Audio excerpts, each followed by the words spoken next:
everyone, welcome back to the channel. ഇന്ന് നമ്മൾ നോക്കാൻ പോകുന്നത് class 5th basic science chapter 4 ആയ സീഡ് ഓഫ് ലൈഫ് നമ്മൾ പഠിച്ചിട്ടുണ്ടായിരുന്നു. ഇതിനു മുമ്പ് തന്നെ വീഡിയോ ഇട്ടിട്ടുണ്ടായിരുന്നു. ആ ചാപ്റ്ററിന് ബേസ് ചെയ്തിട്ടുള്ള കുറച്ച് നോട്ട്സ്, ആക്ടിവിറ്റീസ്, ആ ചാപ്റ്ററിലുള്ള തന്നെ ക്വസ്റ്റൻ ആൻസേഴ്സ്, എക്സ്പെരിമെൻറ്റ്സ് ഒക്കെയാണ്. കുറേ ടൈം എടുത്തുണ്ടാക്കുന്ന നോട്ട്സാണ്. അപ്പോൾ എല്ലാവരും ആവുന്നത്രയും ഷെയർ ചെയ്യുക, നോട്ട്സ് ഇഷ്ടപ്പെട്ട കമൻറ്റ് ചെയ്യുക കേട്ടോ. Okay, so first page number 57 ആക്ടിവിറ്റിയാണ്. വെവ്വേറെ സീഡ്സ് നോക്കിയിട്ട് അതിൻ്റെ ക്യാരക്ടറിസ്റ്റിക്സ് എഴുതാൻ പറഞ്ഞിട്ടുണ്ടായിരുന്നു. അപ്പോൾ നമുക്ക് ഓരോ സീഡ്സ് ആയിട്ട് നോക്കാം. ഒന്നാമത്തേത് മാംഗോ സീഡാണ് ഞാൻ എടുത്തിരിക്കുന്നത്. മാംഗോ സീഡിൻ്റെ കളർ ഒരു ലൈറ്റ് ബ്രൗൺ കളറാണ് വരുന്നത്. താഴെ പിക്ചർ കൊടുത്തിട്ടുണ്ട്. പിന്നെന്താ, ഒരു ലാർജ് സൈസാണല്ലേ, ഒരു ഓവൽ ഷേപ്പിലാണ് വരുന്നത്. പിന്നെ അതർ ഫീച്ചേഴ്സ് എന്താണ്, ഔട്ടർ ഷെൽ, ഈ ഒരു ഭാഗം വളരെ കട്ടിയുള്ളതാണ്. പിന്നെ ഫൈബ്രസ് ടെക്സ്ചറാണ്. ഫൈബ്രസ് എന്ന് വെച്ചാൽ നാര് പോലെയുള്ള ടെക്സ്ചർ കൂടെയാണ്. ഓക്കെ, അടുത്തത് എന്താ, നെയിം ഓഫ് പ്ലാന്റ് സൺഫ്ലവർ. സൺഫ്ലവറിൻ്റെ സീഡ്സ് നിങ്ങളൊക്കെ കണ്ടിട്ടുണ്ടോ? അതിന് ബ്ലാക്ക് ആൻഡ് വൈറ്റ് സ്ട്രൈപ്സ് ഉണ്ടാവും. ഈ പിക്ചറിൽ കാണുന്ന പോലെ കറുപ്പ് നിറത്തിലും വെള്ള നിറത്തിലുമുള്ള സീഡാണ്. കറുപ്പ് നിറത്തിന് മുകളിൽ വെള്ള വരകളുണ്ടാവും. സൈസ് എന്താ, വളരെ കുഞ്ഞാണ്, സ്മോളാണ്. ഏകദേശം 1 സെൻറ്റിമീറ്റർ ആണ് അതിൻ്റെ സൈസ് വരുന്നത്. ഷേപ്പ് ഓവൽ ഷേപ്പാണ്. പിന്നെ slightly pointed at one end, ഒരു ഭാഗം കൂർപ്പിച്ചിരിക്കുന്നതാണ്. വേറെ ഫീച്ചേഴ്സ് എന്താണ്, സ്മൂത്താണ്, സർഫസ് തൊടാൻ നല്ല സോഫ്റ്റാണ്. പിന്നെ ലൈറ്റ് വെയ്റ്റ് കൂടെയാണ്. മൂന്നാമത്തേതാണ് ആപ്പിൾ. ആപ്പിളിൻ്റെ കളർ ബ്രൗൺ ആണ്. അതായത് ആപ്പിളിൻ്റെ കളറിൽ ആപ്പിൾ സീഡിൻ്റെ കളർ ബ്രൗൺ ആണ്. സൈസ് എന്താണ്, സീഡിൻ്റെ സ്മോളാണ്, കുഞ്ഞി, ഒരു 1/2 സെൻറ്റിമീറ്റർ അത്ര മാത്രമേ വീതി വരുന്നുള്ളൂ. ഷേപ്പ് എന്താ, ഒരു ടിയർ ഡ്രോപ്പാണ്, ഒരു കണ്ണീരിൻ്റെ ഷേപ്പാണ്. പിന്നെ വേറെ ഫീച്ചേഴ്സ് എന്താണ്, തൊടാൻ നല്ല സ്മൂത്താണ്, പക്ഷേ സീഡ് ഭയങ്കര ഹാർഡാണ്. അടുത്തതാണ് ടൊമാറ്റോ, തക്കാളി. തക്കാളിയുടെ സീഡിൻ്റെ കളർ ഒരു യെല്ലോയിഷ് ബ്രൗൺ ആണ്. സൈസ് വളരെ കുഞ്ഞാണ്, ടൈനിയാണ്. ഷേപ്പ് ഫ്ലാറ്റ് ഡിസ്ക് ലൈക്കാണ് അല്ലേ, അതിങ്ങനെ പരന്നാണ് ഇരിക്കുന്നത്. വേറെ ഫീച്ചേഴ്സ് എന്താണ്, സ്മൂത്താണ് തൊടാൻ. പിന്നെ സ്ലൈറ്റ്ലി സ്റ്റിക്കി വെൻ ഫ്രഷ്. അപ്പോൾ നമ്മൾ തക്കാളി മുറിച്ച് കഴിഞ്ഞ് തൊടുമ്പോൾ അത് ഒരു പറ്റി പിടിക്കുന്ന പോലെ നമുക്ക് തോന്നും, ഒരു വഴുവഴുപ്പുണ്ടാവും അല്ലേ. Name of the plant. അടുത്തത് പീ. ഗ്രീൻ കളറാണ് പീയുടെ സീഡ് ഇരിക്കുന്നത്. മീഡിയം സൈസാണ്. ഷേപ്പ് ഉരുണ്ടിരിക്കും, സ്പെറിക്കലാണ്. ഫീച്ചേഴ്സ് സ്മൂത്താണ്, സോഫ്റ്റാണ്. അടുത്തതാണ് കോൺ, ചോളം. കളർ യെല്ലോ ആവാം, വൈറ്റ് ആവാം, രണ്ടും മിക്സ് ആയിട്ടുള്ള. ഈ ഒരു ഭാഗം വൈറ്റും മറ്റത് യെല്ലോ ആണ്. സൈസ് മീഡിയം ആണ്. ഷേപ്പ് ഓവൽ ഷേപ്പ്, അല്ലെങ്കിൽ ഓവൽ അല്ലെങ്കിൽ ഈ ഒരു ഷേപ്പാണ് വരുന്നത്. പിന്നെ hard outer shell, smooth surface, തൊടാൻ നല്ല സ്മൂത്താണ് പക്ഷേ ഹാർഡായിട്ടാണ് ഇരിക്കുന്നത്. ഓക്കെ, അടുത്തത് നമുക്ക് നോട്ട്സിലോട്ട് പോവാം. അപ്പോൾ for seeds to germinate, water is necessary for the germination of seeds. ജെർമിനേഷന് വേണ്ടിയിട്ട് വെള്ളം അനിവാര്യമാണ്. But the factors like soil and sunlight are not necessary. പക്ഷേ മണ്ണോ സൂര്യപ്രകാശമോ അത്രയ്ക്ക് അത്യാവശ്യമല്ല. Besides water, air and suitable temperature are also necessary for seed germination.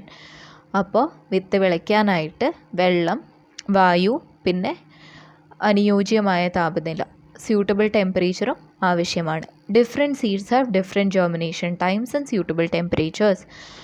വിവിധ വിത്തുകൾക്ക് വ്യത്യസ്തമായ സമയവും അതിനാവശ്യമായ താപനിലയും ഒക്കെ ഉണ്ട്. അപ്പോൾ ഇതിനെ ബേസ് ചെയ്തിട്ട് കുറച്ച് നോട്ട്സാണ്. നെസസറി ഫാക്ടേഴ്സ് ഫോർ ജെർമിനേഷൻ എന്തൊക്കെയാണ്?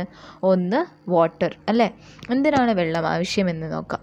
Seeds need water to swell and start the germination process. അപ്പോൾ സ്വെൽ ചെയ്യാമെന്ന് വെച്ചാൽ വീങ്ങി വരാൻ, അപ്പോൾ അതായത് വലുതായിട്ട് വരാൻ വേണ്ടിയിട്ട് വെള്ളം ആവശ്യമാണ്. ജെർമിനേഷൻ, മുളയ്ക്കാൻ തുടങ്ങാനും വെള്ളം ആവശ്യമാണ്. പിന്നെ എയർ ആവശ്യമാണ്. Seeds need air, especially oxygen for respiration. ശ്വസനത്തിനായിട്ട് ഓക്സിജൻ ആവശ്യമാണ് സീഡ്സിന് വേണ്ടിയിട്ട്. അടുത്തത് suitable temperature. Seeds need the right temperature to germinate. Some seeds need warmth while others can germinate in cooler temperatures. ഓരോ വിത്തിനും അതിന് അനുയോജ്യമായ താപനില അത്യാവശ്യമാണ്. ചില വിത്തുകൾക്ക് ചൂടാണ് ആവശ്യം, മറ്റു ചിലതിന് തണുപ്പ് കാലാവസ്ഥയാണ് ആവശ്യം. Not always necessary. എപ്പോഴും ആവശ്യമില്ലാത്ത എന്തൊക്കെയാണ്? ഒന്നാണ് soil. Seeds can germinate without soil. മണ്ണില്ലാതെയും സീഡ്സിന് മുളയ്ക്കാൻ സാധിക്കും. Like in a wet cotton ball, അതായത് നനച്ച് വെച്ചൊരു പഞ്ഞിയിൽ ഒരു സീഡ് മുളയ്ക്കും. പിന്നെന്താ, സോയിലിൻ്റെ പ്രത്യേകത എന്താ വെച്ചാൽ സോയിൽ ന്യൂട്രിയൻസും സപ്പോർട്ടൊക്കെ പ്രൊവൈഡ് ചെയ്യുന്നുണ്ട്. പക്ഷേ ഒന്നുമില്ലെങ്കിലും സോയിൽ ഇല്ലെങ്കിലും നമുക്ക് മുളപ്പിച്ചെടുക്കാൻ പറ്റും. Sunlight. Seeds can start germinating in darkness, but sunlight is needed later for the plant to grow strong and healthy. തുടക്കത്തിൽ നമുക്ക് സൂര്യപ്രകാശം ഇല്ലെങ്കിലും നമ്മുടെ വിത്ത് മുളച്ച് വരും. പക്ഷേ അതൊരു നല്ല സസ്യമായി, നല്ലൊരു പ്ലാന്റായി വളർന്ന് ശക്തിയോടെ ഹെൽത്തി ആയിട്ടിരിക്കാൻ വേണ്ടിയിട്ട് പ്രകാശം ആവശ്യമാണ് പിന്നീട്. ഇനി ജെർമിനേഷൻ എന്താണ്? Germination is the process of the embryo inside the seed growing into a seedling under favourable circumstances. ഇത് നിങ്ങളുടെ ടെക്സ്റ്റ് ബുക്കിൽ ഇല്ലാത്തൊരു ഡെഫിനിഷനാണ്. പക്ഷേ നമ്മൾ നേരത്തെ പഠിച്ചിട്ടുണ്ടായിരുന്നു, ഒരു സീഡ് മുളച്ച് അതിൽ നിന്ന് റാഡിക്കിൾ വരും, പ്ലൂമ്യൂള് വരും, എന്നിട്ടാണ് ഒരു ചെടിയായി മാറുന്നത് അല്ലേ, ഒരു കുഞ്ഞ് തൈയായിട്ട് മാറുന്നത്. അപ്പോൾ ഈ ഒരു സീഡ് ഒരു തൈയായി മാറുന്നത് അതിന് അനുയോജ്യമായ കണ്ടീഷൻസിൽ, അതിനെയാണ് നമ്മൾ ജെർമിനേഷൻ എന്ന് പറയുന്നത്. അടുത്തതൊരു എക്സ്പെരിമെൻ്റ് ആണ്. Let us try the experiments planned so far. Place green gram seed in a glass so that it receives soil, air, water and sunlight. Place the seeds in other 3 glasses that do not get any one of the following at a time: soil, water and sunlight. അപ്പോൾ ചെറുപയറിൻ്റെ വിത്ത് എടുത്തിട്ട് അത് ഗ്ലാസ്സിലിടുക. ഒന്നാമത്തെ ഗ്ലാസ്സിൽ എല്ലാം വേണം, soil, air, water, sunlight എല്ലാം കൊടുക്കുക. പിന്നീടുള്ളതിൽ ഏതെങ്കിലും ഒന്ന് ഒഴിവാക്കുക, അതായത് ഒന്നിൽ സോയിൽ ഒഴിവാക്കുക, മറ്റേതിൽ വാട്ടർ ഒഴിവാക്കുക, വേറൊന്നിൽ സൺലൈറ്റ് ഒഴിവാക്കുക. അപ്പോൾ ഓരോ ദിവസവും അതിൽ വരുന്ന മാറ്റങ്ങളാണ് നമ്മൾ ഈ ടേബിളിൽ നോക്കാൻ പോകുന്നത്. ആദ്യത്തേത് ഡേ 1 ആണ്. അപ്പോൾ ഒന്നാമത്തെ ക്ലാസ്സിൽ നമ്മൾ എല്ലാ ഫാക്ടേഴ്സും കൊടുത്തിട്ടുണ്ട്. അതുകൊണ്ട് തന്നെ ഒന്നാമത്തെ ദിവസം വലിയ മാറ്റമൊന്നും കാണില്ല. പക്ഷേ മണ്ണ് മോയിസ്റ്റ് ആയിരിക്കും, മണ്ണിൽ നമുക്ക് നനവ് അനുഭവപ്പെടും. രണ്ടാമത്തെ ക്ലാസ്സിലോ അതുപോലെ തന്നെ നമ്മൾ മണ്ണ് ഒഴിവാക്കിയിട്ട് നനവുള്ള പഞ്ഞിയാണ് വെച്ചിരിക്കുന്നത്. ഏകദേശം അതുപോലെ തന്നെ ഇരിക്കുന്നുണ്ട്. പഞ്ഞി നനഞ്ഞിരിക്കുകയാണ്. മോയിസ്റ്റ് എന്ന് വെച്ചാൽ നനഞ്ഞിരിക്കുക, അല്ലെങ്കിൽ ഈർപ്പം കൂടെ ഇരിക്കുക. മൂന്നാമത്തെ ക്ലാസ്സിൽ നമ്മളെല്ലാം കൊടുത്തിട്ടുണ്ട്, വെള്ളം കൊടുത്തിട്ടില്ല. അതുകൊണ്ട് തന്നെ നമ്മുടെ വിത്തുകൾ നനവില്ലാത്ത മണ്ണിൽ മാറ്റമൊന്നുമില്ലാതാണ് ഇരിക്കുന്നത് ഒന്നാമത്തെ ദിവസം. നാലാമത്തെ ക്ലാസ്സിൽ നമ്മളെല്ലാം കൊടുത്തിട്ടുണ്ട്, സൂര്യപ്രകാശം മാത്രം കൊടുത്തിട്ടില്ല. അതുകൊണ്ട് നമ്മുടെ സീഡ്സ് ഇരിക്കുന്നത് നനഞ്ഞ മണ്ണിലാണ്, ഒരു ഇരുട്ടുള്ള സ്ഥലത്താണ്. പ്രത്യേകിച്ച് മാറ്റമൊന്നും കാണില്ല. ഒരിക്കലും ഒന്നാമത്തെ ദിവസം വലിയ മാറ്റമൊന്നും കാണില്ല. ഇനി രണ്ടാമത്തെ ദിവസം നമുക്ക് ശ്രദ്ധിക്കാൻ പറ്റും, ഗ്ലാസ് 1-ലും ഗ്ലാസ് 2-ലും നമ്മുടെ സീഡ്സ് സ്വെല്ലാവുന്നത് പോലെ, അത് വീർത്ത് വരുന്നത് പോലെ നമുക്ക് കാണാൻ തുടങ്ങും. മൂന്നാമത്തെ ഗ്ലാസ്സിൽ നമ്മൾ വെള്ളം കൊടുക്കാത്തത് കൊണ്ട് അത് ഉണങ്ങി ഒരു മാറ്റവുമില്ലാതെ ഇരിക്കും. നാലാമത്തെ ഗ്ലാസ്സിലാണെങ്കിലോ നമ്മുടെ വിത്ത് ഇങ്ങനെ വീർത്ത് വരാൻ തുടങ്ങും, പക്ഷേ അപ്പോഴും അവിടെ സൂര്യപ്രകാശമില്ല. മൂന്നാമത്തെ ദിവസം നമ്മുടെ ഒന്നാമത്തെയും രണ്ടാമത്തെയും ക്ലാസ്സുകളിൽ ചെറുതായിട്ട് സ്പ്രൗട്ട്സ് ഇങ്ങനെ നമുക്ക് റാഡിക്കിൾ വരുന്നതായിട്ട് കാണാൻ പറ്റും. ഇപ്പോൾ നമ്മൾ വീട്ടിൽ സ്പ്രൗട്ട്സൊക്കെ കഴിക്കാൻ വേണ്ടിയിട്ട് വെള്ളത്തിൽ നനച്ച് വയ്ക്കുമ്പം ഒന്നാമത്തെ ദിവസം രാത്രി, രണ്ടാമത്തെ ദിവസം ആകുമ്പോഴാണ് നമുക്ക് അതിൽ നിന്ന് മുളച്ച് വരുന്നത് കാണാൻ സാധിക്കുക. അതുപോലെ തന്നെ നമുക്കിവിടെ ഒന്നാമത്തെയും രണ്ടാമത്തെയും ക്ലാസ്സിൽ അത് മുളച്ച് വരുന്നത് കാണാൻ സാധിക്കും. മൂന്നാമത്തെ ക്ലാസ്സിൽ വെള്ളമില്ലാത്തത് കൊണ്ട് തന്നെ അത് വീണ്ടും മുടങ്ങി മാറ്റമില്ലാതെ ഇരിക്കും. നാലാമത്തെ ക്ലാസ്സിൽ അത് ഇങ്ങനെ മുളച്ച് വരുന്നത് കാണും, പക്ഷേ അതിൻ്റെ കളറ് അത്ര നല്ലൊരു വിളറിയ നിറമാണ് ഉണ്ടാവുക, കാരണം അവിടെ സൂര്യപ്രകാശം ഇല്ലാത്തതുകൊണ്ട്. നാലാമത്തെ ദിവസം ഒന്നാമത്തെ ക്ലാസ്സിൽ നല്ല ഭംഗിയായിട്ട് നല്ല പച്ച കളറിൽ ഹെൽത്തി ആയിട്ട് സ്പ്രൗട്ട്സ് വരുന്നത് കാണാം. രണ്ടാമത്തെ ക്ലാസ്സിൽ നല്ലപോലെ വളരുന്നുണ്ട്, മണ്ണില്ലെങ്കിൽ കൂടെ നല്ലപോലെ വളരുന്നുണ്ട്. മൂന്നാമത്തെ ക്ലാസ്സിൽ, നമ്മുടെ വെള്ളമില്ലാത്ത ക്ലാസ്സിൽ ഉണങ്ങി ഒരു മാറ്റവുമില്ലാതെ മുളയ്ക്കാതെ അത് അവിടെ ഇരിക്കുന്നുണ്ടാവും. നമ്മുടെ നാലാമത്തെ ക്ലാസ്സിൽ സൂര്യപ്രകാശം ഇല്ലാത്തതിൽ സ്പ്രൗട്ട്സ് വളർന്നു വരുന്നുണ്ട്, പക്ഷേ ഒരു മഞ്ഞ നിറത്തിലും പിന്നെ അത്ര ഹെൽത്തി ആയിട്ടും കാണപ്പെടുന്നില്ല, സൂര്യപ്രകാശം ഇല്ലാത്തത് കൊണ്ട്. ഓക്കെ, ഇനി നമുക്ക് ജെർമിനേഷൻ നമ്മൾ മുകളിൽ പഠിച്ചു. ഒരു സീഡ് ഒരു തൈ ആവുന്നത് വരെ ആ ഒരു പ്രോസസ്സിനെയാണ് നമ്മൾ ജെർമിനേഷൻ എന്ന് പറയുന്നത്. ഇനി ഇതിൽ റാഡിക്കിൾ എന്താണ്? The first to come out from the seeds during germination is called radicle. ആദ്യമായിട്ടൊരു സീഡിൽ നിന്ന് പുറത്ത് വരുന്ന ആളെയാണ് നമ്മൾ റാഡിക്കൽ എന്ന് വിളിക്കുന്നത്.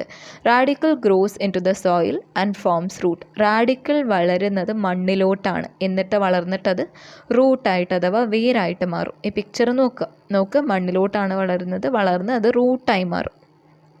രണ്ടാമത്തേതാണ് plumule. Plumule is the portion that grows upwards from the embryo. Plumule മുകളിലോട്ട് വളരുന്ന ഭാഗമാണ്. The plumule grows into stem and leaves. നമ്മൾ പഠിച്ചു, അത് തണ്ടായിട്ടും ഇലകളായിട്ടും വളരും. കോട്ടിലിഡൻ എന്താണ്? The germinating seed uses the food of cotyledon until the leaves grow enough to synthesise food. അപ്പോൾ നമ്മുടെ മുളച്ച് വരുന്ന സീഡ് അതിൻ്റെ ആഹാരം എടുക്കുന്നത് കോട്ടിലിഡനിൽ നിന്നാണ്. കാരണം ലീവ്സ് വന്നു കഴിഞ്ഞാൽ മാത്രമേ ഫോട്ടോസിന്തസിസിലൂടെ ആഹാരം ഉണ്ടാക്കാൻ സാധിക്കുകയുള്ളൂ. അതുവരെ അതിനുള്ള ആഹാരം കോട്ടിലിഡനിൽ നിന്നാണ് ലഭിക്കുന്നത്. പിന്നെയുള്ളത് വീണ്ടും ഒരു ടേബിളാണ്.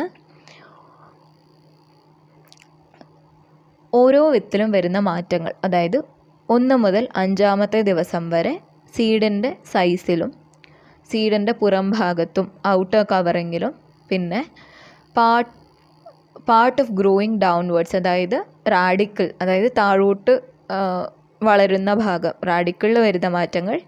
പാർട്ട് ഗ്രോയിങ് അപ്വേർഡ്സ്, അതായത് മുകളിലോട്ട് വളരുന്ന ഭാഗം പ്ലൂമ്യൂളാണ്. പ്ലൂമ്യൂളിൽ വരുന്ന മാറ്റങ്ങൾ.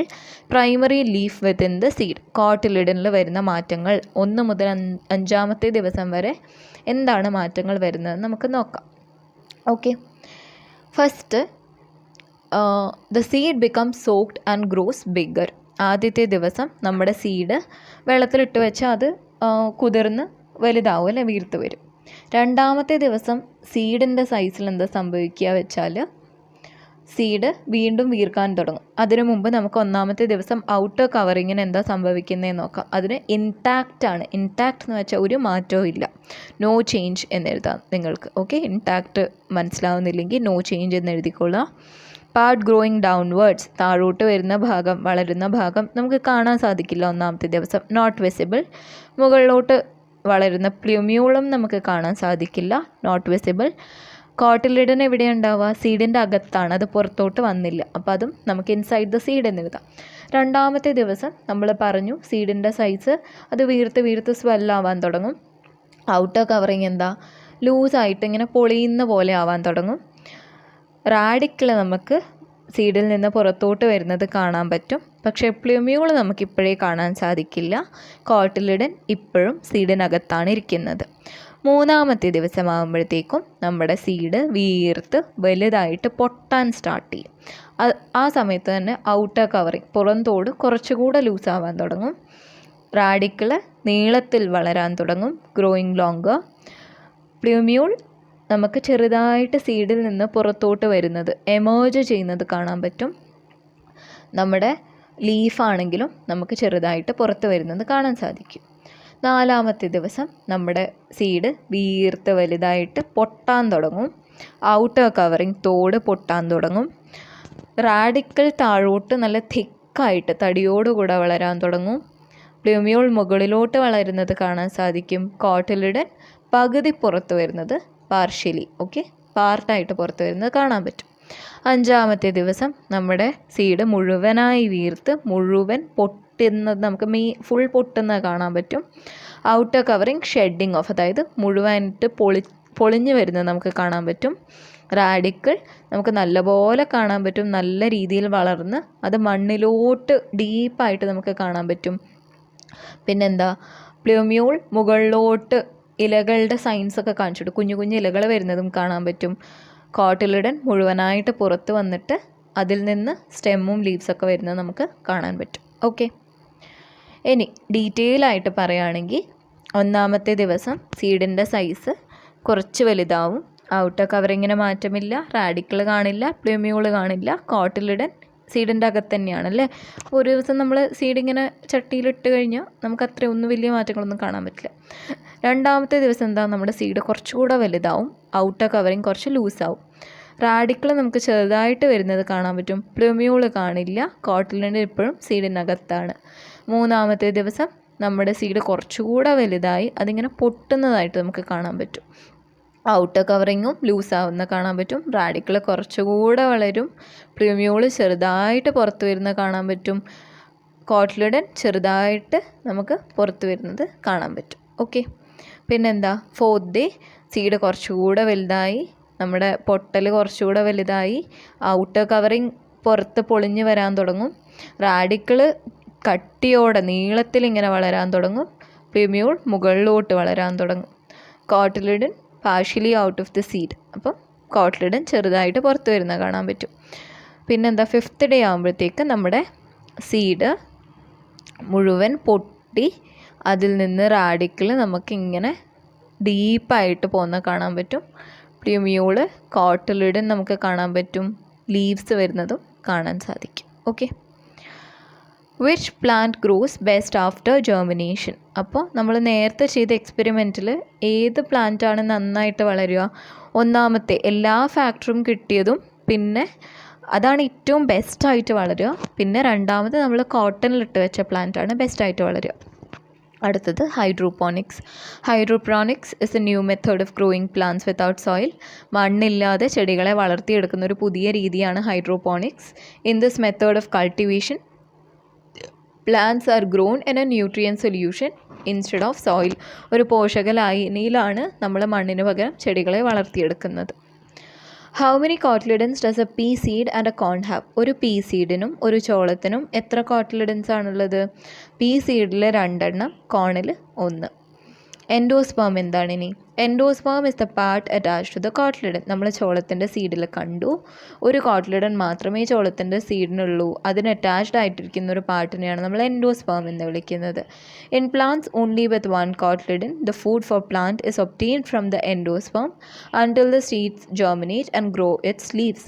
അപ്പോൾ ഒരു കോട്ടിലിഡൻ മാത്രമുള്ള സീഡ്സിൽ നമ്മുടെ സസ്യത്തിന് ആവശ്യമായ ഭക്ഷണം എൻഡോസ്പേമും കോട്ടിലിഡനും കൂടെയാണ് കൊടുക്കുന്നത് അല്ലേ. എൻഡോസ്പേമിൽ നിന്നാണ് ആഹാരം ലഭിക്കുന്നത്.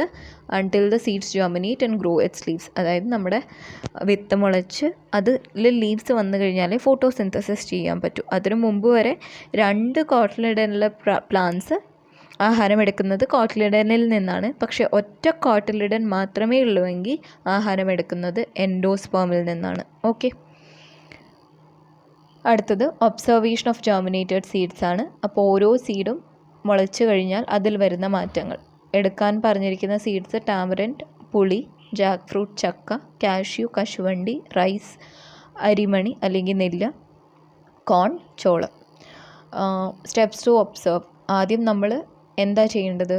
സീഡ്സിനെ സോക്ക് ചെയ്ത് വെക്കണം, വെള്ളത്തിനകത്ത് കുതിർത്ത് വെക്കണം. അത് ജെർമിനേറ്റ് ആയിട്ട് വരുന്നവരെ, അതിൽ സ്പ്രൗട്ട്സ് മുളകൾ കാണുന്നവരെ ഒബ്സർവ് ഡെയിലി ഒരു ലെൻസ് എടുത്തിട്ട് അത് ഒബ്സർവ് ചെയ്യണം. Carefully open the seed. ഒന്ന് ജെർമിനേഷൻ തുടങ്ങിക്കഴിഞ്ഞതിന് ശേഷം മുളച്ച് കാണുമ്പോൾ നമ്മളതെടുത്ത് അതിനെ ശ്രദ്ധയോടെ പൊളിച്ച് അതിനകത്ത് എന്താണ് സംഭവിക്കുന്നത് നോക്കണം. അപ്പോൾ നമുക്ക് എന്താ കാണാൻ പറ്റുക? ഇതൊക്കെ നമുക്ക് ഡീറ്റെയിൽ ആയിട്ട് നോക്കിയാൽ മതി.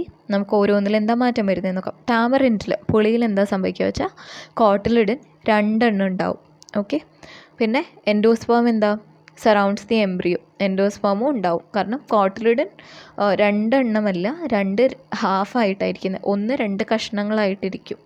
അതുകൊണ്ട് അത് മോണോകോട്ടായിരിക്കും. എൻഡോസ്പേമും ഉണ്ടാവും. ജാക്ക് ഫ്രൂട്ടിൽ കോട്ടിലിഡൻ തിക്ക് ആൻഡ് ഫ്ലഷി ആണ് ഇൻസൈഡ് ദ സീഡ് കോട്ട്. അതായത് സീഡിനകത്തായിട്ട് തിക്കായിട്ട് കോട്ടിലിഡൻ ഉണ്ടാവും. പിന്നെ endosperm nutrient rich tissue surrounding the embryo. ചക്കയിൽ എന്താ ഉണ്ടാവുക? ഒരു തിക്ക് ആൻഡ് ഫ്ലഷ് ആയിട്ടുള്ള സീഡും അതിന് ചുറ്റും ന്യൂട്രിയൻ പോഷക ഗുണമുള്ള ഒരു ടിഷ്യൂ പോലെ ഇരിക്കും. കാഷ്യൂവിൽ എന്താ? ലാർജ് ആൻഡ് കിഡ്നി ഷേപ്ഡ് ആണ്. എൻഡോസ്പേം ഉണ്ട്, പക്ഷെ നമുക്കത്ര ഭംഗിയിൽ കാണാൻ പറ്റില്ല.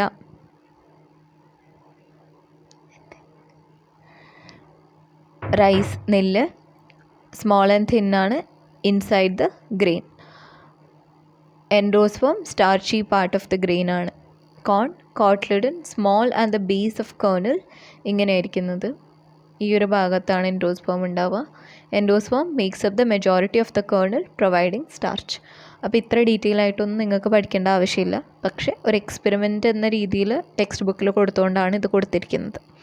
അടുത്തത് ഞാൻ പറഞ്ഞിട്ടുണ്ടായിരുന്നു, ഇതിൽ കൊടുത്തിരിക്കുന്ന ഓരോ പ്ലാന്റ്സിലും ഏത് ഭാഗത്തിലൂടെയാണ് നമുക്ക് പുതിയ പ്ലാന്റ്സിനെ വളർത്തിയെടുക്കാൻ പറ്റുക. അപ്പോൾ ഹെബിസ്കസ് നമുക്ക് സ്റ്റെം കട്ടിങ്സ്, അതായത് തണ്ട് മുറിച്ച് നട്ടാൽ വളരും. ക്വീൻ ഓഫ് ദ നൈറ്റ് അല്ലെങ്കിൽ നിശാഗന്ധിയും നമുക്ക് സ്റ്റെമ്മിൽ നിന്ന് വളർത്തിയെടുക്കാൻ പറ്റും. പഗോഡ ഫ്ലവർ അഥവാ കൃഷ്ണകിരീടം നമുക്ക് സ്റ്റെം കട്ടിങ്സ് വീണ്ടും തണ്ട് മുറിച്ച് നട്ടെടുക്കാൻ പറ്റും. മിറാക്കിൾ ലീഫ് പ്ലാന്റ് ഇലമുളച്ചിയിൽ നിന്ന് നമുക്ക് ഇവിടെ കൊടുത്തിരിക്കുന്ന പിക്ചറിൽ തന്നെ ഇലയുടെ സൈഡിൽ കുഞ്ഞു കുഞ്ഞു ഇലകൾ കാണാൻ പറ്റും അല്ലേ, ഇതിൽ നിന്നാണ് നമുക്ക് വളർത്തിയെടുക്കാൻ പറ്റുക. ഓക്കെ, അതിനെ സ്മോൾ പ്ലാന്റ്ലെറ്റ്സ് എന്നാണ് പറയുന്നത്. അതായത് ഒരു ഇല ഉണ്ടാവും, അതിന് സൈഡിലായിട്ട് ഇങ്ങനെ കാണാം, അതിൽ നിന്ന് നമുക്ക് വളർത്തിയെടുക്കാൻ പറ്റും. Seed dispersal. Seed dispersal is the process in which seeds from a mother plant reach different locations. Seed dispersal എന്ന് വെച്ചാൽ മാതൃസസ്യത്തിൽ നിന്ന് പ്ലാന്റിൽ നിന്ന് മറ്റ് സ്ഥലങ്ങളിലോട്ട് സീഡ്സ് എത്തിപ്പെടുന്നതാണ് നമ്മൾ seed dispersal എന്ന് പറയുന്നത്.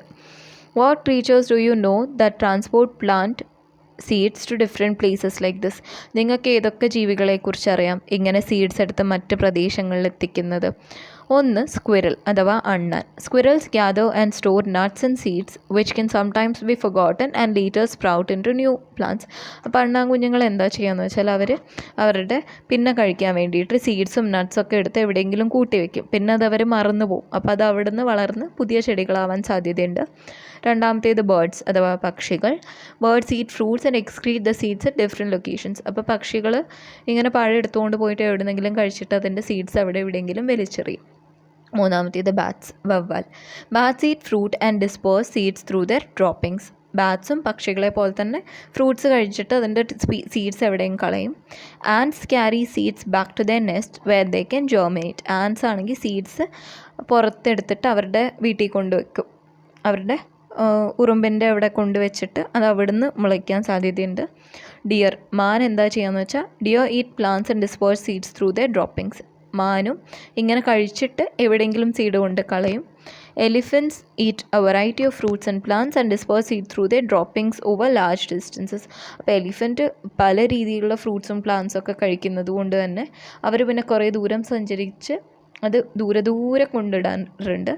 വിൻഡ്, കാറ്റെന്താ? While not a creature, wind ഒരു ജീവി അല്ലെങ്കിലും ലൈറ്റ് വെയ്റ്റ് ഉള്ള സീഡ്സൊക്കെ പറത്തി കൊണ്ടുപോയിട്ട് എവിടെയെങ്കിലും കൊണ്ടിടാറുണ്ട്. വാട്ടർ, വെള്ളം അതുപോലെ തന്നെ വെള്ളത്തിൽ ഒഴുകി മറ്റ് സ്ഥലങ്ങളിൽ എത്തിപ്പെടും. എസ്പെഷ്യലി ബൊയോണ്ട് എന്ന് വെച്ചാൽ പൊങ്ങിക്കിടക്കുന്ന രീതിയിലുള്ള സീഡ്സ്, തേങ്ങ പോലെയുള്ള സീഡ്സ് ആണെങ്കിൽ വെള്ളത്തിലൂടെ ഒഴുകി മറ്റ് സ്ഥലത്ത് എത്തിപ്പെടാനുള്ള സാധ്യത കൂടുതലാണ്. Rule of humans in seed dispersal. What is the rule of humans in delivering seeds to different places? മനുഷ്യന്മാർ എന്താണ് പങ്ക് വഹിക്കുന്നത് ഇങ്ങനെ സീഡ്സ് ഡിസ്പേഴ്സ് ചെയ്യാൻ വേണ്ടിയിട്ട്? ഒന്ന്, അഗ്രികൾച്ചറിലൂടെ അല്ലേ. Humans plant crops and can introduce species to new areas intentionally. മനുഷ്യന്മാർ അറിഞ്ഞുകൊണ്ട് തന്നെ ഞാനിപ്പോൾ എനിക്കിവിടെ വേറെ എവിടെന്നെങ്കിലും ഒരു സ്ട്രോബെറിയുടെ സീഡൊക്കെ കൊണ്ടുവന്ന് എനിക്ക് എൻ്റെ വീട്ടിൽ നട്ട് വളർത്തിയെടുക്കാം അല്ലേ. മനുഷ്യന്മാർ അറിഞ്ഞുകൊണ്ട് കൃഷി ചെയ്ത് പല സ്ഥലങ്ങളിലും സീഡ്സ് ഡിസ്പേഴ്സ് ചെയ്യുന്നുണ്ട്. പിന്നെ ഗാർഡനിങ്. അപ്പോൾ gardeners plant seeds and spread them to new locations അല്ലേ. നമ്മൾ പല രീതിയിലുള്ള പൂക്കളും വെജിറ്റബിൾസൊക്കെ ഗാർഡനിൽ കൊണ്ട് നടുന്നുണ്ട്. പിന്നെ trade and travel. Seeds can be carried accidentally on clothing vehicles or through transport of goods. നമ്മൾ മനഃപൂർവ്വം സീഡ്സ് വിൽക്കാറുണ്ട്, ബിസിനസ് പോലെ വിൽക്കാറുണ്ട്. പിന്നെ നമ്മൾ ട്രാവൽ ചെയ്യുമ്പോൾ നമ്മുടെ ക്ലോത്ത്സിൽ പറ്റി പിടിച്ചിട്ടോ അല്ലെ വെഹിക്കിൾസിൽ പറ്റി പിടിച്ചിട്ടോ അങ്ങനെ എന്തെങ്കിലും രീതിയിൽ നമ്മൾ സീഡ്സിനെ ഡിസ്പേഴ്സ് ചെയ്യാറുണ്ട്. Reforestation projects. Humans plant trees and other plants to restore forest. അപ്പോൾ ഡീഫോറസ്റ്റേഷൻ നിങ്ങൾ കേട്ടിട്ടുണ്ടാകും, കാടിനെ ഇല്ലാതാക്കുക. റീഫോറസ്റ്റേഷൻ എന്ന് വെച്ചാൽ ചെടികൾ നട്ട് കാട് വീണ്ടും ഉണ്ടാക്കിയെടുക്കുക. അപ്പോൾ അതിന് വേണ്ടിയിട്ട് പല രീതിയിലുള്ള പ്ലാന്റ്സ് നമ്മൾ നടാറുണ്ട്. പിന്നെ horticulture. The cultivation and transport of ornamental plants can lead to seed dispersal. അപ്പോൾ ഭംഗിക്ക് വേണ്ടിയിട്ട് വളർത്തുന്ന പ്ലാന്റ്സ്, ഹോർട്ടികൾച്ചർ, അതും സീഡ് ഡിസ്പേഴ്സലിന് ഒരു കാരണമാകുന്നു. Why seed distribution? എന്തിനാണ് സീഡ്സ് നമ്മൾ ഡിസ്ട്രിബ്യൂട്ട് ചെയ്യുന്നത് അല്ലെങ്കിൽ ഡിസ്പേഴ്സ് ചെയ്യുന്നത്? If all seeds of a plant fall and germinate at the base of plant, they will not get the soil, water, sunlight and minerals they need to grow. So the seeds have to be dispersed to many places. അപ്പോൾ ഒരു പ്ലാന്റിൻ്റെ താഴെ തന്നെ എല്ലാ സീഡ്സും വീണ് വളരാൻ ശ്രമിച്ചു കഴിഞ്ഞാൽ അതിനാവശ്യമായ മണ്ണോ വെള്ളമോ സൂര്യപ്രകാശമോ മിനറൽസോ ഒന്നും ലഭിക്കില്ല. അതുകൊണ്ട് തന്നെ സീഡ്സ് ഡിസ്പേഴ്സ് ആവേണ്ടത് അത്യാവശ്യമാണ്. രണ്ടാമത്തെ കാരണം എന്താണെന്ന് വെച്ചാൽ ഈ ഒരു കാരണത്താലാണ് വിവിധ പ്ലാന്റ്സ് വിവിധ സ്ഥലങ്ങളിലും ഒരേ പ്ലാന്റ് വിവിധ പ്രദേശങ്ങളിലും നമുക്ക് കാണാൻ പറ്റുന്നത്. How does coconut adapt for flowing through water? അപ്പോൾ എങ്ങനെയാണ് നമ്മുടെ തേങ്ങ ഒഴുകിയിട്ട് മറ്റ് സ്ഥലങ്ങളിൽ എത്തിപ്പെടുന്നത്? ഒന്നാമത്തെ റീസൺ എന്താണെന്ന് വെച്ചാൽ even if it remains in water for a few days it will not rot. കുറച്ച് ദിവസം വെള്ളത്തിൽ കിടന്നാലും അത് ചീഞ്ഞു പോവില്ല. രണ്ടാമത്തേത് it will float in the water as the husk is filled with air. അപ്പോൾ തേങ്ങയുടെ പുറംതോട് മുഴുവൻ കാറ്റ് കൊണ്ട് നിറഞ്ഞിരിക്കുന്നത്, അതിന് വെയിറ്റൊക്കെ കുറവാണ്. അതുകൊണ്ട് തന്നെ വെള്ളത്തിൽ പൊങ്ങിക്കിടന്ന് കുറേ ദൂരം സഞ്ചരിക്കാനും പറ്റും. അടുത്ത question, what could be the reason behind അപ്പൂപ്പൻ താടീസ്? അപ്പൂപ്പൻ താടിയുടെ ഇംഗ്ലീഷാണ് milkweed pappus flying in the wind. അപ്പോൾ അതെന്തുകൊണ്ടാണ് ഇങ്ങനെ പാറിപ്പറന്ന് നടക്കുന്നത്? ഒന്നാമത്തേത് ലൈറ്റായിട്ടുള്ള സീഡാണ്, ഒട്ടും വെയിറ്റ് ഇല്ല. Hair like parts to fly അപ്പോൾ എന്താണ്, അതിന് ഇങ്ങനെ ഹെയർ ലൈക്ക് പാർട്സ് ഉണ്ട്, അതിനെ പറക്കാൻ ഹെൽപ്പ് ചെയ്യുന്നുണ്ട്. What are the fruits around you that animals and birds eat? നിങ്ങളുടെ ചുറ്റുപാടുമുള്ള ആനിമൽസും ബേർഡ്സൊക്കെ കഴിക്കുന്ന ഫ്രൂട്ട്സ് ഏതൊക്കെയാണ്? Mangoes, bananas, apples, grapes, papayas, guava. നിങ്ങൾക്കറിയുന്ന ഫ്രൂട്ട്സൊക്കെ എഴുതാം. അടുത്തത്, what are the features of these fruits for attracting birds? ഈ പഴങ്ങളിലേക്ക് ബേർഡ്സിനെ ആകർഷിക്കാനുള്ള കാരണം എന്തൊക്കെയാണ്? ഒന്ന്, ഫ്ലഷി പാർട്സ്, അതിൻ്റെ മാംസഭാഗം. These provide a rich source of food and moisture. അപ്പോൾ നമ്മുടെ പക്ഷികൾക്ക് ആവശ്യമായ മോയ്സ്ചറും അതിന് വേണ്ട പോഷകവും ഒക്കെ നമുക്ക് ഈ ഒരു ഭാഗത്ത്, അവരുടെ ആഹാരമാണ് ഈ പഴങ്ങൾ. അതുകൊണ്ടാണ് ഒന്നാമത് അവർ വരുന്നത്. രണ്ടാമത്തെ, bright colours like red, yellow and orange attract birds. ഈ വിവിധ നിറങ്ങളിലുള്ള പഴങ്ങൾ നമ്മുടെ ബേർഡ്സിനെ അട്രാക്റ്റ് ചെയ്യും. മൂന്നാമത്തേത് സ്വീറ്റ് ആയിട്ടുള്ള ടേസ്റ്റ്, നല്ല മധുരമാണല്ലേ. അപ്പോൾ ആ മധുരമുള്ള ഫ്രൂട്ട്സ് കഴിക്കാൻ എല്ലാവർക്കും ഇഷ്ടമാണ്, മനുഷ്യന്മാരെ പോലെ തന്നെ ബേർഡ്സിനും അത് വളരെ ഇഷ്ടമാണ്. എറോമാറ്റിക് സ്മെൽ, വളരെ നല്ല മണം, സുഗന്ധമുണ്ട്. Strong pleasant smells can attract birds from a distance. അപ്പോൾ ദൂരെ നിന്ന് തന്നെ ഈ മണം കാരണം ബേർഡ്സ് അടുത്തോട്ട് വന്നിട്ട് ഈ ഫ്രൂട്ട്സ് കഴിക്കും. പിന്നെ സോഫ്റ്റ് ടെക്സ്ചർ, മിക്കവാറും ഫ്രൂട്ട്സൊക്കെ സോഫ്റ്റ് ആണല്ലേ, അപ്പോൾ അതവർക്ക് പെട്ടെന്ന് കഴിക്കാനും ദഹിക്കാനും ഹെൽപ്ഫുള്ളാണ്. പിന്നെ ന്യൂട്രിയൻ റിച്ച് ആണ്, അത് വളരെ വൈറ്റമിൻസും മിനറൽസൊക്കെ ബേർഡ്സിനും അത്യാവശ്യമാണ്. അതൊക്കെ അവർക്ക് ഈ ഫ്രൂട്ട്സിൽ നിന്നാണ് ലഭിക്കുന്നത്. അടുത്ത ചോദ്യം, have you notice that some non edible fruits have parts that help them stick to other things? How do these adaptations help in seed dispersal? നിങ്ങൾ ശ്രദ്ധിച്ചിട്ടുണ്ടാവും, കഴിക്കാൻ പറ്റാത്ത ഫ്രൂട്ട്സിന് പറ്റിപ്പിടിക്കാൻ രീതിയിലുള്ള ഹുക്സും മുള്ള് പോലെയൊക്കെ ഇരിക്കും. ഇതെങ്ങനെയാണ് അവരെ സഹായിക്കുന്നത്? Some fruits have sticky parts or structures that help them to adhere to animals, birds or surfaces for dispersal. Its fruit have hooks that cling to fur or clothing. അപ്പോൾ ചിലതിനിങ്ങനെ മുള്ള് പോലത്തെ ഭാഗങ്ങളുണ്ടാവും. കുറച്ച് എക്സാമ്പിൾസ് ആണ് ഷാഫ് ഫ്ലവർ അല്ലെങ്കിൽ love grass. ഇവരൊക്കെ നമ്മുടെ ക്ലോത്ത്സിലോ അല്ലെങ്കിൽ ആനിമൽസിൻ്റെ രോമത്തിലോ പറ്റിപ്പിടിച്ചിട്ട് നമ്മൾ തട്ടിക്കളയുമ്പോൾ അത് അവിടെ കിടന്ന് വളരും. അപ്പോൾ അത് സീഡ് ഡിസ്പേഴ്സ് ആവുകയാണ്. അടുത്ത ചോദ്യം, what plants do you know that burst and release seeds when they ripen? നമുക്ക് അത് പഴുത്ത് വരുമ്പോൾ പൊട്ടിത്തെറിച്ചിട്ട് സീഡ്സ് ബേസ്റ്റായിട്ട് ഡിസ്പേഴ്സ് ആവുന്നതിൻ്റെ കുറച്ച് എക്സാമ്പിൾസ് ആണ് ലേഡീസ് ഫിംഗർ, വെണ്ടക്ക, balsam, rubber. Observe your surroundings, find out the methods of seed dispersal in different plants and write them down. അപ്പം milk weed പപ്പോസ്, അതായത് അപ്പൂപ്പൻ താടി ത്രൂ വിൻഡാണ്. ലേഡീസ് ഫിംഗർ നമുക്കറിയാം ബേസ്റ്റ് ചെയ്യുകയാണ് ചെയ്യുന്നത്. കോക്കനട്ട് വെള്ളത്തിലൂടെയാണ്. ഗ്വാവ എങ്ങനെയാണ്? ആനിമൽസൊക്കെ കഴിച്ചിട്ടാണ്. ഇതിനെ നമ്മളൊരു ടേബിളാക്കി കൊടുത്തിരിക്കുകയാണ്. ത്രൂ വിൻഡ് ഏതൊക്കെയാണ്? Pappus, mahogany. പിന്നെ എന്താ കാരണം? അത് ലൈറ്റ് സീഡാണ്. പിന്നെ അതിന് ഹെയർ ലൈക്ക് പാർട്സ് ഉണ്ട്. ത്രൂ ആനിമൽസ്, ഫിക്കൽസ്, jack tree, guava, arrowgrass, apple, mango, ഇഷ്ടമുള്ള എന്തും എഴുതാം. ഫ്ലഷി ഫ്രൂട്ടാണ്. Gum and seeds having pointed tips, hooks അല്ലേ, ആനിമൽസിൻ്റെ ദേഹത്ത് പറ്റിപ്പിടിച്ചിട്ട് അല്ലെ പശ കാരണം പറ്റിപ്പിടിച്ചിട്ട്. പിന്നെ അതിൻ്റെ ഫ്രൂട്ട്സ് അവർ കഴിച്ചിട്ട് സീഡ്സ് കളഞ്ഞിട്ട് ആനിമൽസിലൂടെ പല രീതിയിൽ ഡിസ്പേഴ്സ് ആവുന്നുണ്ട്. ത്രൂ വാട്ടർ, കോക്കനട്ട് ഒന്ന്, ഫ്ലോട്ട് ഓൺ വാട്ടർ, പിന്നെ അത് മോശമാവില്ല. They don't decay even if they are in water for few days. By bursting, ladies finger, balsam, കാരണം അത് പോഡ്സ് ഉണ്ട്. അതൊരു സീഡ് എങ്ങനെയാണ്? ഒരു വലിയ പോഡിൻ്റെ അകത്താണ് ഇങ്ങനെയാണ് സീഡ്സ് ഇരിക്കുന്നത്. അപ്പോൾ ഇത് ഉണങ്ങിക്കഴിയുമ്പോൾ അത് പൊട്ടിത്തെറിച്ചിട്ട് ആ സീഡ്സ് പുറത്തോട്ട് പോകും. പിന്നെ what are other uses of seeds? അപ്പോൾ സീഡ്സിൻ്റെ മറ്റു ഉപയോഗങ്ങൾ എന്തൊക്കെയാണ്? ഒന്ന്, ഫുഡ് ആൻഡ് ന്യൂട്രീഷൻ, അത് ഭക്ഷണമാണ്, പോഷകാഹാരമാണ്. Many seeds are edible and provide a rich source of nutrient including protein, fat, vitamins, minerals. അപ്പോൾ നമ്മൾ കഴിക്കുന്ന കുറച്ച് സീഡ്സിൻ്റെ എക്സാമ്പിൾസ് ആണ് sunflower seed, pumpkin seed, chia seed, flax seed, sesame seeds അല്ലേ, എള്ള്. രണ്ടാമത്തേത് oil extraction. Seeds like sunflower, canola, sesame are used to extract oil that are used for cooking, cosmetics and industrial purposes. നമ്മൾ കഴിക്കാനുള്ളതും നമ്മൾ മേക്കപ്പിലൊക്കെ use ചെയ്യുന്നതും പിന്നെ മറ്റ് പല ആവശ്യങ്ങൾക്കും വേണ്ടിയിട്ട് സീഡ്സിൽ നിന്ന് ഓയിൽ എടുക്കാറുണ്ട്. പിന്നെ 3 സ്പൈസ് ആൻഡ് ഫ്ലേവറിങ്സ് നമ്മൾ സ്പൈസസ് ആയിട്ട് ഉപയോഗിക്കുന്നുണ്ട്. Some seeds are used spices and flavouring in cooking. നമ്മൾ കുക്ക് ചെയ്യാൻ ഉപയോഗിക്കുന്നുണ്ടല്ലേ ടേസ്റ്റിന് വേണ്ടിയിട്ട്. ക്യൂമിൻ, ഫെനൽ, മസ്റ്റേർഡ്, അതായത് കടുക്, ജീരകം, പിന്നെ ഉലുവ, മല്ലി, ഇതൊക്കെ നമ്മൾ കുക്ക് ചെയ്യാൻ യൂസ് ചെയ്യുന്നുണ്ട്. മെഡിസിനൽ യൂസസ്, ചിലതിന്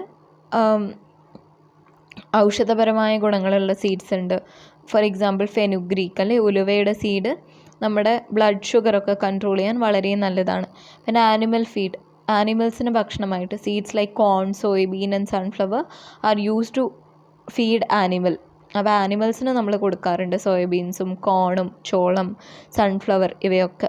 പിന്നെ ബെവറേജസ് എന്ന് വെച്ചാൽ നമ്മൾ കുടിക്കുന്ന സാധനങ്ങൾ. എക്സാമ്പിൾ കോഫി ബീനിൽ നിന്നാണ് ഉണ്ടാക്കുന്നത്. കോഫി ബീൻ ഒരു സീഡാണ്. ഓക്കെ, അപ്പോൾ ഇത്ര ഡീറ്റെയിൽ ആയിട്ട് പഠിക്കേണ്ട, കുറച്ച് എക്സാമ്പിൾസ് ഒക്കെ പഠിച്ചാൽ മതി. സീഡ്സ് നമ്മൾ മറ്റെന്തിനൊക്കെ വേണ്ടിയിട്ടാണ് യൂസ് ചെയ്യുന്നത്. നമുക്ക് എന്തെഴുതാം? To make oil, as spice and flavouring, for medicinal purpose, to feed animals എന്നൊക്കെ, കോഫി എന്നൊക്കെ നമുക്ക് എഴുതാം. Okay, what is the use of veins and leaves? അപ്പോൾ ലീവ്സിൽ വെയിൻസ് എന്തിനാണ്? It is through veins of leaves water is brought to leaf and food is taken from leaf. ലീഫിലോട്ട് വെള്ളം കൊണ്ടുവരുന്നതും ലീഫിൽ നിന്ന് ഭക്ഷണം എടുക്കുന്നതും ഈ വെയിൻസിലൂടെയാണ്. What is reticulate and parallel venation? അപ്പോൾ പിക്ചർ കണ്ടാൽ പെട്ടെന്ന് മനസ്സിലാവും.